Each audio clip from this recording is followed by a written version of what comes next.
Prosperidade infinita. Curta com seus amigos, dê um joinha, inscreva no nosso canal. A palavra de hoje é delete. Tem uma tecla no nosso computador que fala que é para deletar.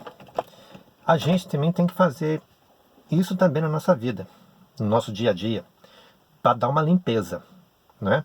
Então devemos deletar aquilo que não serve mais para a gente. Quando você faz um texto, você vê que aquele texto não ficou bom, você vai lá e deleta.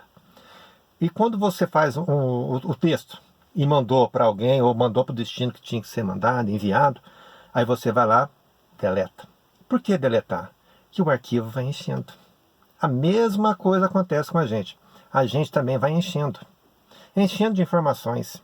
Informações que às vezes você nem usou e nem vai precisar de usar. E você está armazenando. Então, por que a gente fica com a energia carregada? O povo fala isso, né? Energia carregada, eu tô com encosto, nada para mim dá certo, não é verdade? Tem gente que fala isso, né? O olho do furacão. Eu ouvi essa semana isso, achei até engraçado. Que a pessoa não sai do olho do furacão, entendeu? Gente, é deletar. É simplesmente deletar. Deleta tudo que você vê que não serve mais para você, né? E essa limpeza é diária, né? É diária, né? Você viu que já usou aquela informação, passa para frente. Então, ou você guarda até certo ponto, né? Até certo tempo, que vai precisar de novo, lógico, né? Mas nem tudo você precisa guardar, nem tudo. Então faça isso, faça essa limpeza interna. Essa limpeza interna, as pessoas chamam de cordas energéticas. Nós lançamos cordas energéticas e recebemos também cordas energéticas. Isso é mais profundo, vai ficar para outro vídeo.